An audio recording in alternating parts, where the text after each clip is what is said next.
kondisyon ng bansa na pumayag na siya ay magkaroon ng custodial residence outside of the Philippines o nagkakaroon ng Rome Statute recognition ang ICC as a Rome Statute member at malabas ang isang bansa ay ang Malaysia. Ito ang wow trending. Former President Rodrigo Roa Duterte malapit na nga bang makalaya sa iligal na pagditini sa kanya sa ICC. Saktong araw ng kalayaan, June 12, kahapon isinumite ng kanyang abogado na si Attorney Nicholas Kaufman ang interim release request ni former President Rodrigo Roa Duterte. Base nga sa nakuhang impormasyon ni Ka Eric ay isa ang bansang Malaysia na handang kumupkup kay former President Rodrigo Roa Duterte habang dinidinig ang kanyang kaso sa ICC. Lumabas din ang bansang Japan, Germany dahil ang kanyang dating asawa ay isang Pilipina, German. Kung napanood nyo ang tarot reading ni Wendra Fortune noong March 12, 2025, hindi ako naniniwala sa mga hula.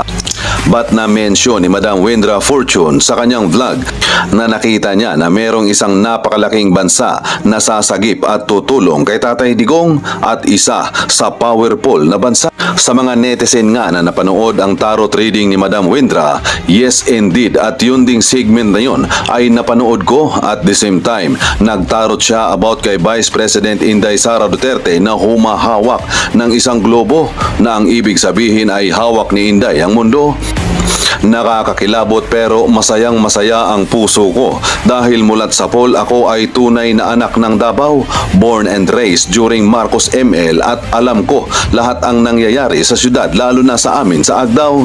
Kaya pala andun si Vice President Inday Sara Duterte sa Malaysia, tama lang para di nila madali si Tatay Digong kasi hawak ni Bangag ang lahat, mahirap na. Yes, okay kami basta safe lang si Tatay Dig. Si Tatay Digong ang klase ng tao kung minsan ay palamura pero alam ng Diyos na kaibuturan ng kanyang puso ay napakabuti niyang tao sa lahat sa pamilya lalong-lalo na sa mamamayang Pilipino. Kaya naniniwala akong makakamit niya ang kalayaan. Thank you, Lord Jesus. Magiging tourist spot na naman ang bansang mapupuntahan niya temporary tapos pag president na si Inday Sara Duterte ibalik lahat ng pinaggagawa ni BBM at ang baluslos ipasuka sa kanila ang mga bilyong-bilyong kinurap nila sa palayasin sila sa Pilipinas. Total may kaso sila sa US. I think they will release him before the NATO summit next week at The Hague wherein Trump will be attending. They know that US and a lot of leverage against countries to encourage them to withdraw support from ICC. Just my speculation. Don't crucify me. If you think I'm wrong, you can speculate too.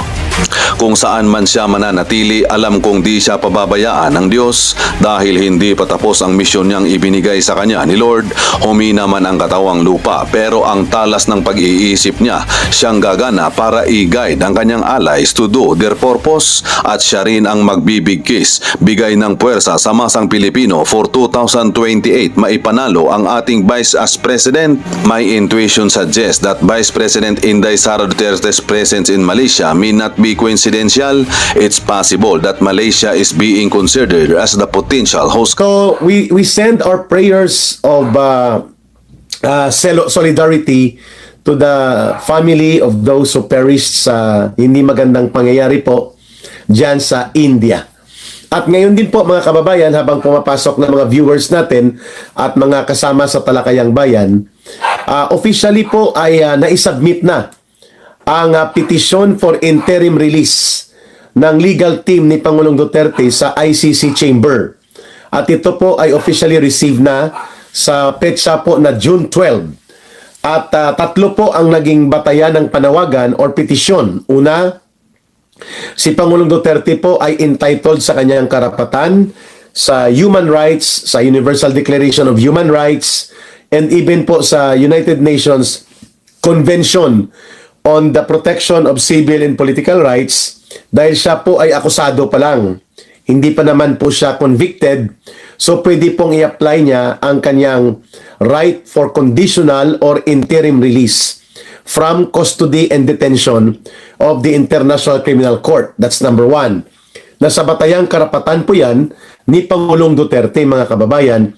At yan ay mahalagang sangkap sa pagkilala that the United Nations International Convention on the Protection of Civil and Political Rights ay ginagarantiya po ang ganong proseso ng karapatan sa paghingi ng pansamantalang paglaya mula sa pagkakadetini niya sa ICC. Pangalawa, sinabi din po ni Attorney Nicholas Kaufman sa kanyang petisyon na inihain before the chamber of the ICC na si Pangulong Duterte ay hindi naman po flight risk.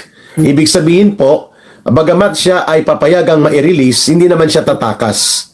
Of course, given his age at given his physical condition, hindi naman po siya ang tipo ng tao o individual na sa kanyang kalagayan ay magtatago pa at kanyang lalabagin ang kondisyon ng bansa na pumayag na siya ay magkaroon ng custodial residence outside of the Philippines habang didinggin pa ang kanyang kaso. Ibig sabihin po, bago isubmit itong petition for interim release or conditional release ni Pangulong Duterte, may nakausap na po na gobyerno. Ang legal team at malamang pati ang pamilya ni Pangulong Duterte at lumalabas na baka isa lang sa mga bansa sa Southeast Asia na mayroon pong membership sa ICC o nagkakaroon ng Rome Statute recognition ang ICC as a Rome Statute member.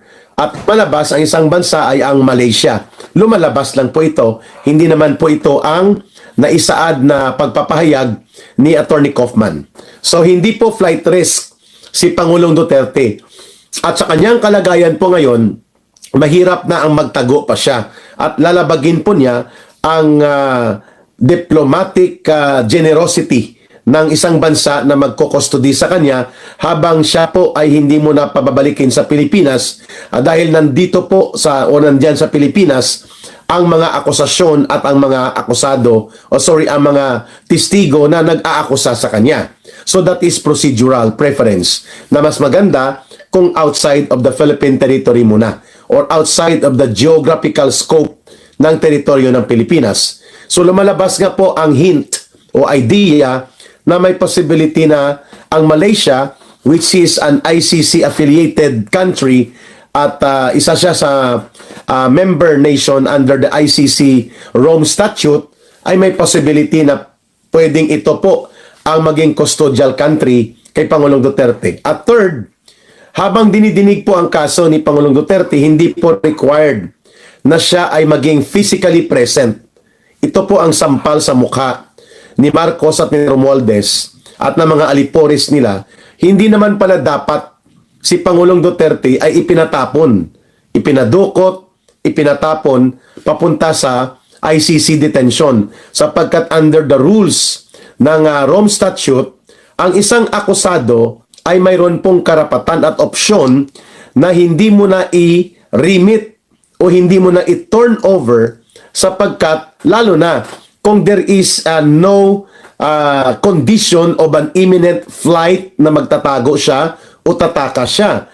Pwede palang hindi talaga physically nasa custody ng ICC detention facility si Pangulong Duterte kung hindi pinagtaksilan ni Ginoong Marcos si Pangulong Duterte at ipinadukot at ipinatapon upang illegal na ipadetini doon sa ICC. Mga kababayan, so it appears, sabi ni Attorney Kaufman, under the rules ng ICC chamber and even under the rights protected sa mga akusado sa anumang mga kaso na sakop ng ICC at ng Rome Statute, the person accused does not require for him or for her to be physically present during the ongoing trial. So, iyon po naging basis ng pag-submit ng petition na ito. Mga kababayan, kung kaya si Pangulong Duterte ay pwede po magkaroon ng possibility of early release na hindi na po iintayin pa ang pag-convene ng pre-trial sa September 2025. Okay? Pang-apat, sinabi po ni Attorney Kaufman, ang lead counsel ni Pangulong Duterte, na may possibility po na hindi na mag-file ng oposisyon ang prosecution, yung mga piskal kung tawagin, sa ICC on the ground na ito naman po ay meritorious petition. Ibig sabihin, naaayon po ito sa Rome Statute, naaayon po ito sa Universal Declaration of Human Rights, naaayon po ito sa tinatawag natin na United Nations Convention on the Protection of Civil and Political Rights. So, malamang po ay nagkaroon na ng liaison work sina Attorney Kaufman sa grupo ng mga prosecutors, bagamat si Chief Prosecutor ng ICC na si Kiram Khan ay on leave dahil sa kanyang kasong kinakaharap hinggil po sa sexual abuse or sexual related case of complaint, no, harassment ng isang staff niya. There are still the panel of prosecutors. At sinabi nga dito ni Attorney Kaufman na wala pong pagtutol initially.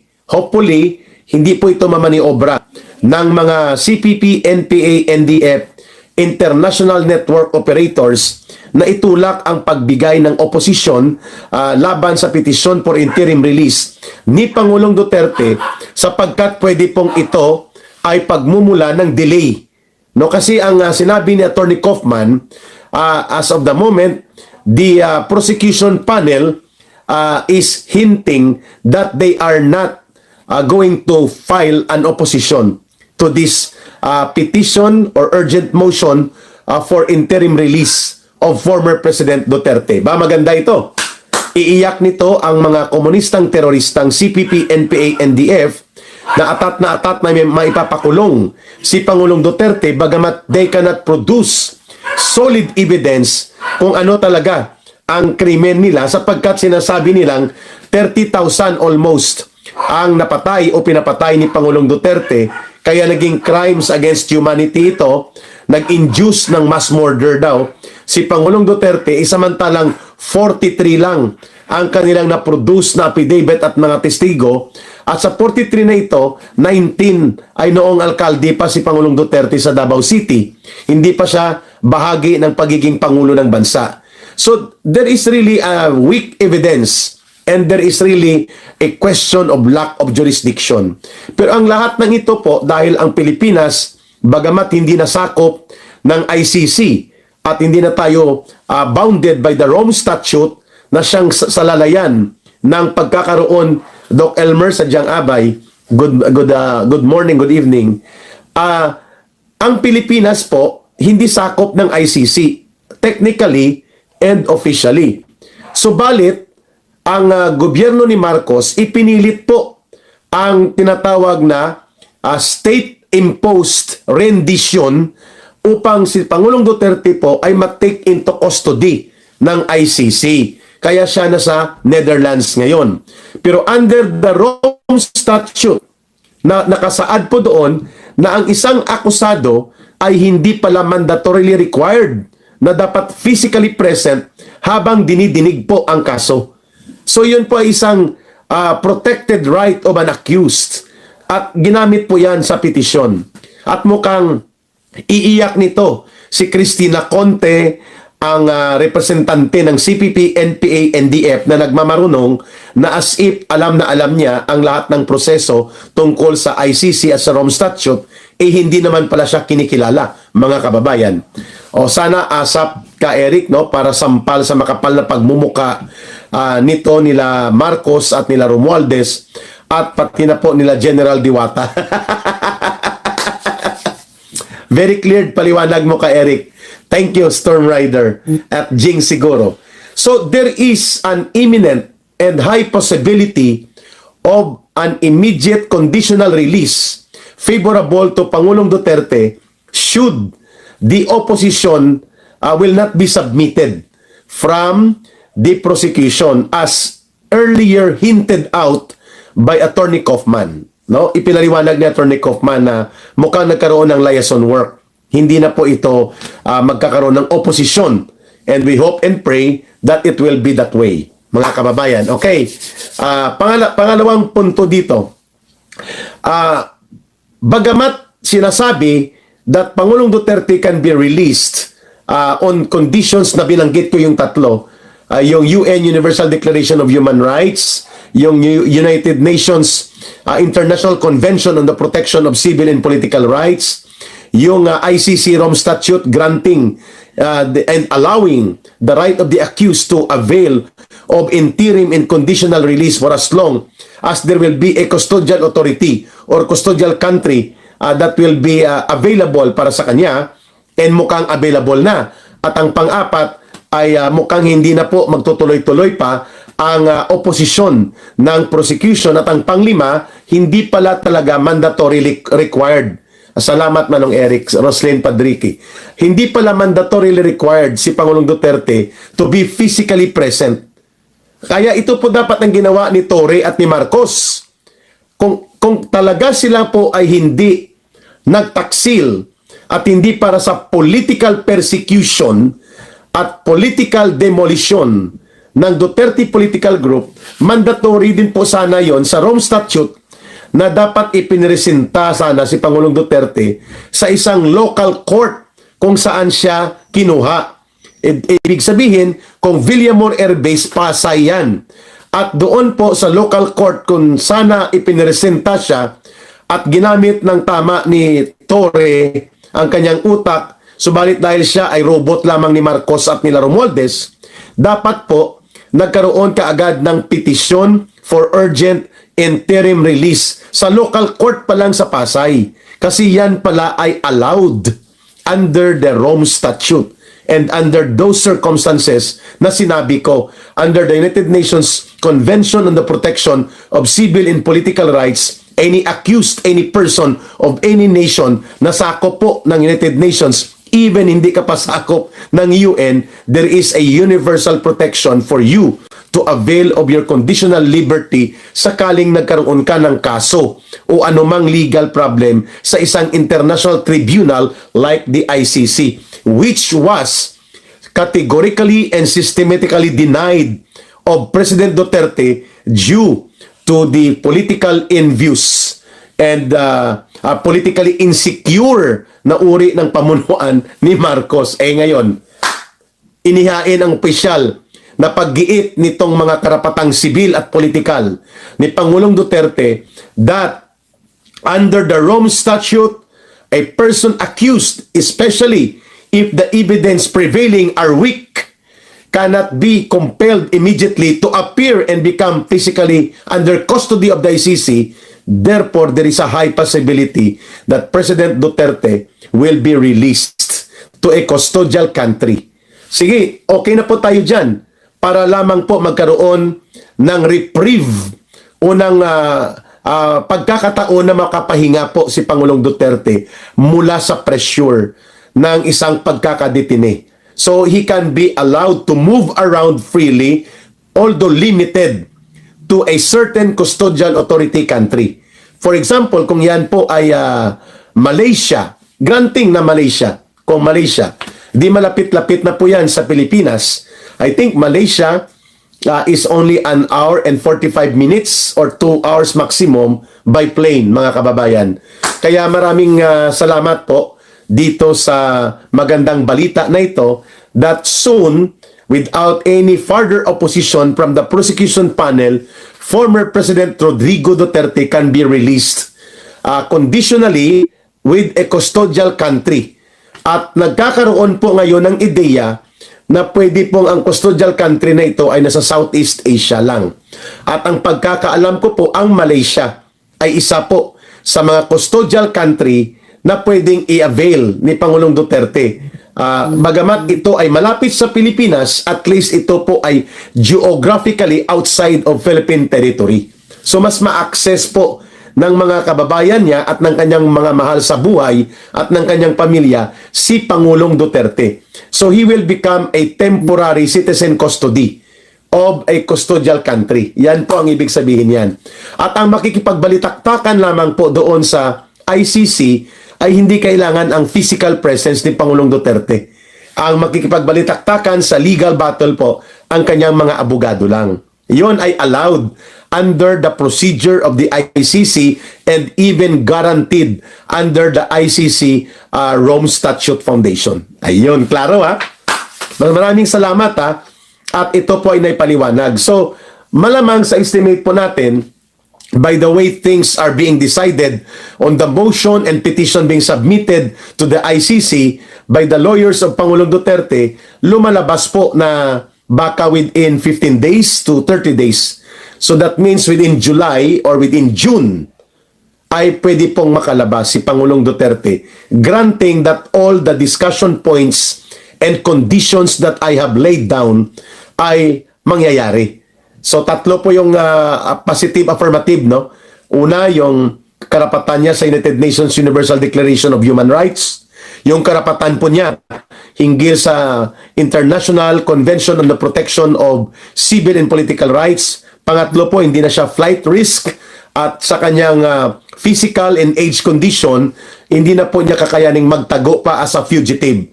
And hindi niya kakayaning labagin ang diplomatic generosity ng kanyang bansa. At pang-apat, hindi magkakaroon ng oposisyon ang prosecution at hayaan po ang prosesong karapatan niya na ma-enjoy ang temporary liberty as granted equivalent to a bail petition. O parang nagpiyansa po si Pangulong Duterte. Yan po ay allowed. Pero hindi lang siya muna makakabalik sa Pilipinas. But that is a better situation than being confined in the compound. Mag-iisang daang araw na po, no? By June 19, it will be 100 days of former President Duterte na illegal po na nakadetine. At dahil po dininay ni Marcos Jr. at ng kanyang mga tauhan ang due process and fundamental right of the president, of the former president, na dapat na-avail pala niya itong conditional interim release na dapat sinabi niya sa judge sa Pilipinas pa lang, dito po sa Pasay Regional Trial Court, dapat ginawa yon na pinigilan pala yan ni General Diwata Torre. Siyempre, robot lang naman siya ni Marcos at ni Romualdez. Hindi naman niya alam talaga ang tamang proseso ng pagpapatupad ng batas because he is not really for the rule of law but for the role of politicians na nagiging amo at financier niya. Kaya hindi po nasunod itong fundamental na garantiya kay Pangulong Duterte na kung naipresenta sana siya sa isang local court sa Pasay for that matter, kay nandun man siya na-hold at kinustody doon sa Villamor Air Base, pwede po talagang iginiit ng kanyang legal team and even him personally na sabihin niya sa judge, I avail my right as granted by international conventions and the United Nations, including the Rome Statute, that I will be granted interim release prior to the submission of my personal custody subject to other procedures of the ICC. Yan pala ay allowed, mga kababayan. So kung hindi lang po talagang nagtaksil ng lantaran at napakalubhang pagtataksil, napakalaking bagay po sana na hindi na-deny si Pangulong Duterte ng halos 100 araw na pag-suffer ng kanyang incarceration, persecution, which in the first place, hindi naman pala siya required to be physically in the custody of ICC kahit pa may nakabinbin na akusasyon laban sa kanya. Ayun. So, klaro na tayo mga kababayan, ha? We will wait while we pray and we continue our vigilance na sana po ito ay magtuloy-tuloy na sapagkat hindi po deserve, hindi po nararapat para kay Pangulong Duterte na sa kanyang edad, sa kanyang pisikal na kalagayan, at sa kanyang antas ng ginawa ng paglilingkod at pagmamahal sa kanyang sariling bayan at sa kanyang mamamayan, ito po ang igaganti ng kasalukuyang gobyernong umiiral sa Pilipinas, ang lubhang kataksilan at ang kanilang pagmamalupit, no? That even a professor by the name of Professor Solita Munsud would declare that she was never expecting that Marcos Jr. would be so brutal sa kanyang treatment kay Pangulong Duterte. The word used by Professor Munsud was brutal, mga kababayan, no? So ito na ang panimula ng pagliliwanag that after the conditional release, malaki din po ang possibility that the charges against former President Duterte will be dropped off like hot potato sapagkat lack of jurisdiction po ang iiral dito. Tatlong bagay din na nakikita natin dyan pagkatapos ng interim release na magiging successful. Una, ang Pilipinas ay hindi nasakop ng ICC noong March 18, 2019. Therefore, all other activities related to investigation and case build-up na ginawa noong panahon na hindi na tayo sakop ng ICC at ng Rome Statute will be deemed void ab initio. Meaning to say, from the very start, walang bisa. That's lack of valid cause for the ICC to take jurisdiction. Number two, dahil po bogus na ang relasyon ng Pilipinas at ng ICC in terms of Rome Statute, dahil naging valid and fulfilled ang withdrawal of our membership from ICC and from the Rome Statute, ibig sabihin po, wala na talagang legal authority ang ICC para litisin ang anumang reklamo na inihahain nitong mga dilawan, pinklawan, yellow zombies, ang mga communist terrorist urban operatives na nagbuo po ng gawa-gawang kaso at kwentong kotsero na 30,000 ang pinatay o pinapatay ni Pangulong Duterte, 43 lang ang dokumentado nila at yan ay nakakaduda pa. Oh, mga kababayan. So, pwedeng yan ay ibalik. No? Dito na magagamit ang word na remanded. Remand! Kagaya po ng pagbasura ng Senado by using the word remand or return to sender sa basura. Basura naman talaga yung impeachment complaint na yon. Kaya nga walang bisa, walang saysay, walang katuturan. Huwag na kayo magpagulong-gulong pa sa constitutional debate. Naitapo na po, technical knockout na yon. Similarly, ito din po ang patutuhan ng gawa-gawang kwento ng mga komunistang terorista at ng mga alipores ni Martin Romualdez na mga kasama ang Yellow Pink Zombie nila De Lima at Hontiveros na hindi na ito sasakupin ng ICC. By September, most likely, baka mapaaga, during the pre-trial, ay pwede pong madesisyonan that the question of jurisdiction over crime na ina-allege against kay Pangulong Duterte will be remanded to the Philippine state at kayo ang bahala kung anong gawin nyo dyan. Sapagkat yan ay local police operations na kung may problema man. So mga kababayan, ito po ang ating magandang ulat balita talakayan. And I hope before the year ends by December of 2025 na ito, ay totally po magiging malaya na muli si Pangulong Duterte dahil sa mga binanggit natin na talaga naman pong hindi po ito makatarungan, walang batayang legal at tama, at sa lahat ng anggulo at kung titingnan mo, ito po ay isang sistematiko at malawakang paggamit ng poder at resources ng Estado sa pamamagitan ng administrasyon ni Marcos at Romualdez para lamang po lumpuin at paralisahin ang political influence na mayroon pa rin po sa bahagi ni Pangulong Rodrigo Duterte. In fact, the Duterte phenomenon has become now a Dutertismo. Dutertismo is not about the person of Rodrigo Duterte or Sara Duterte. Dutertismo is a political ideology na nagsusulong ng good governance. At ang good governance na ito ay nakabatay sa strong rule of law, decisive political will, good governance na nakabatay sa pagsusulong ng interes ng mamamayang Pilipino over the oligarchic interest ng mga elite at mga oligarkiya sa Pilipinas. Dutertismo is also about fighting corruption, criminality, sindikato at mga terorista. Yan ang Dutertismo. So, it is not about Rodrigo Duterte alone or particularly about the Duterte.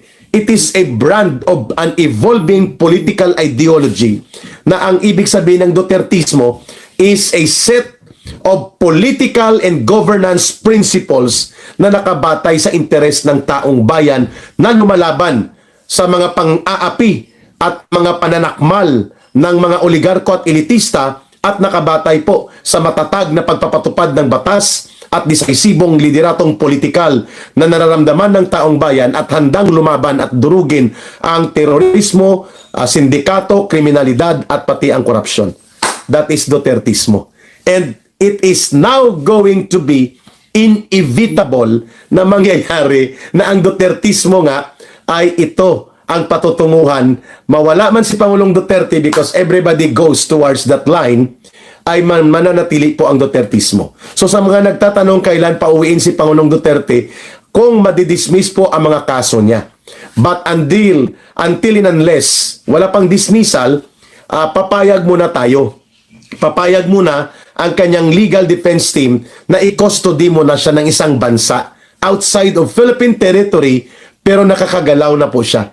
Parang temporary citizen siya ng bansang ito habang dinidinig at hindi pa nadidismiss ang kanyang mga kaso na ginagawang-gawang kwento para isampa doon sa ICC upang siya ay supilin at upang gamitin as a political weapon. So now it is very clear.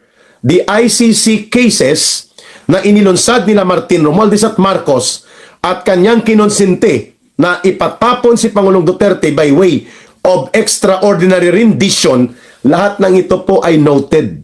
At malaking bagay po ang Senate minutes of the committee hearing of the Foreign Relations Committee ng Senate na nagsasabing dinukot at ipinatapon ng illegal, hindi nirespeto ang kanyang mga karapatang konstitusyonal at karapatang pang-internasyonal under the Civil and Political Rights Protection of the United Nations.